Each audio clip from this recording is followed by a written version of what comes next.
Donald Trump ने अपने social media platform पर लिखा, भारत पर 50% टैरिफ लगा दिया गया है।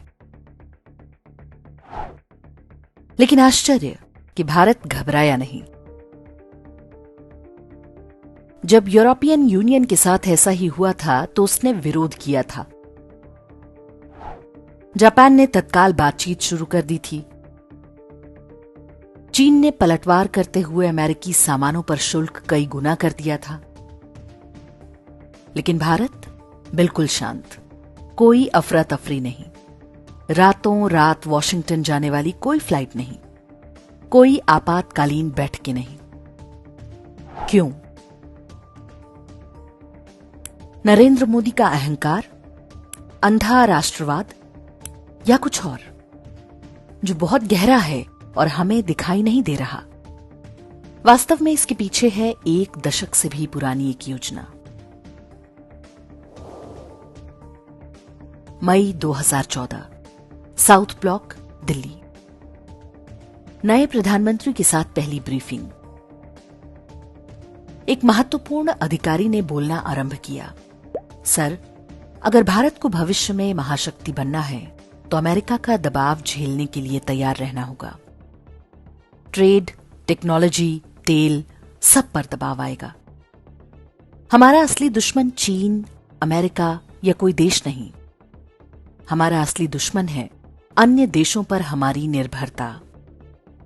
व्यापार पर अधिक शुल्क, प्रतिबंध, डॉलर का दबाव, रक्षा सौदों की शर्तें और भी बहुत कुछ। कमरे में सन्नाटा छा गया। प्रधानमंत्री ने पूछा, हल क्या है? उत्तर मिला, अगले कुछ वर्षों तक किसी भी जोखिम से दूरी बनाना होगा। चुपचाप अपना दबदबा बनाना होगा।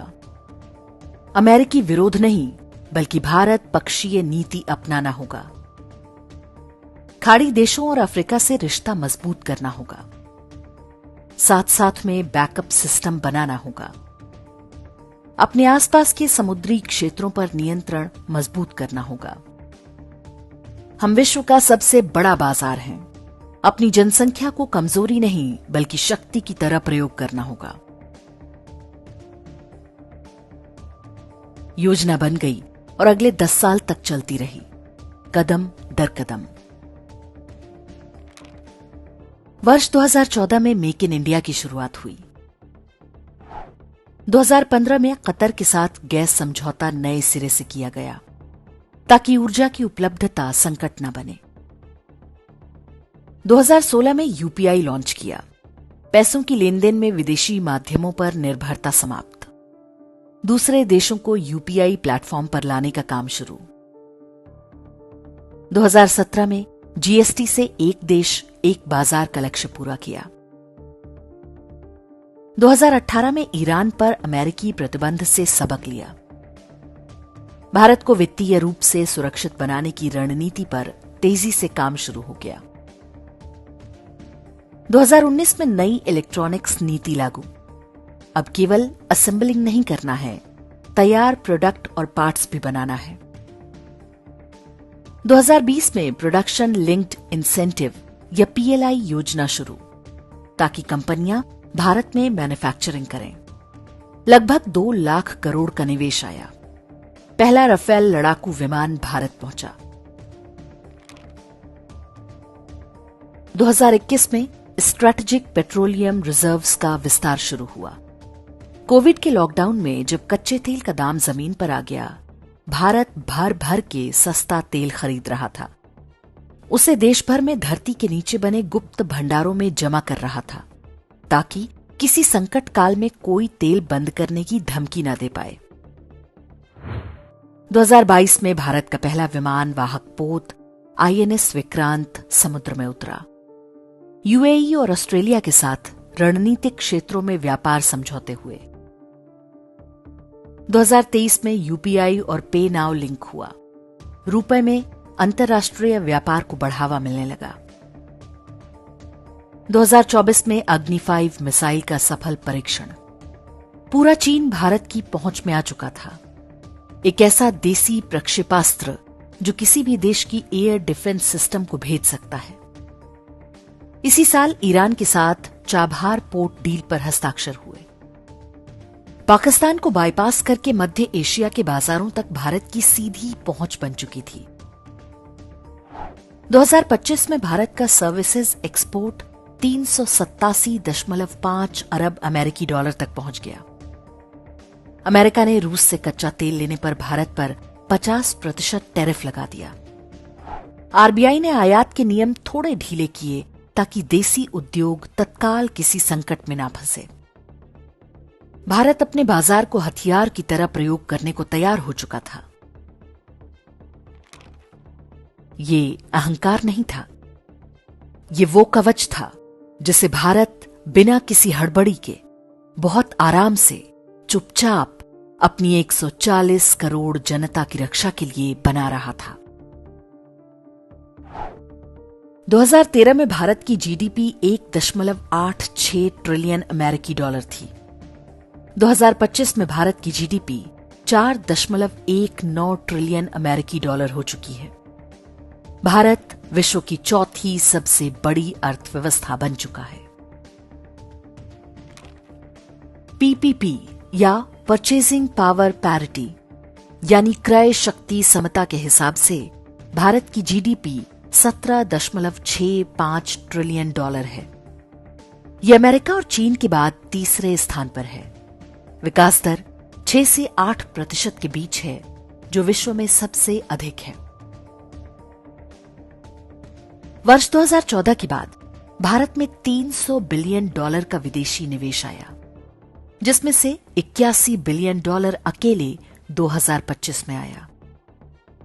गरीबों की संख्या पहले की तुलना में आधी हो चुकी है। अर्थव्यवस्था स्थिर है।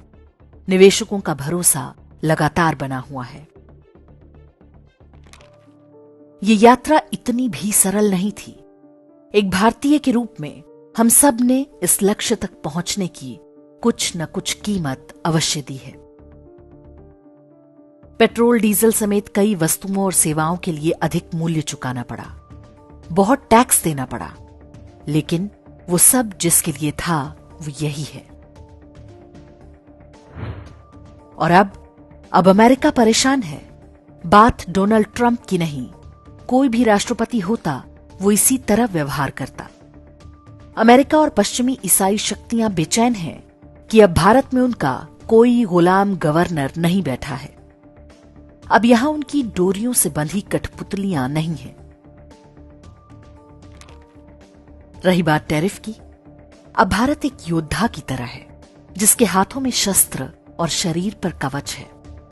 अब ये कोई गुलाम नहीं जो अपनी बेड़ियों के अंदर छटपटाता हो, जिसे स्वतंत्र होते ही नेहरूवादी समाजवाद में बांध दिया गया हो।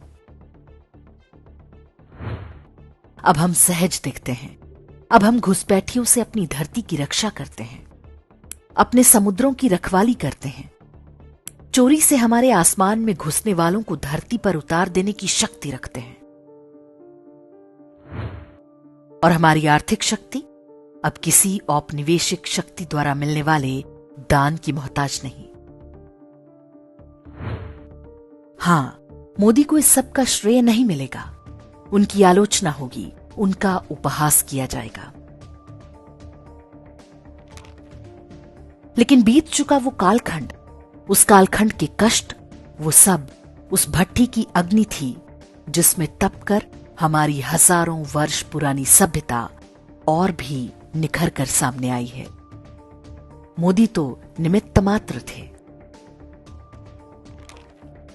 और अब प्रश्न ये है, जब भारत झुकता नहीं, जब प्रतिबंध असर करते नहीं, तो षड्यंत्रकारी शक्तियां क्या करेंगी? क्या वे चुपचाप तमाशा देखेंगी? क्या वे प्रतिघात नहीं करेंगी? क्या वे हमें फिर से भ्रमित करने का प्रयास नहीं करेंगी? सोचिए और सतर्क रहिए। आने वाला समय और भी अधिक चुनौतियों वाला होगा।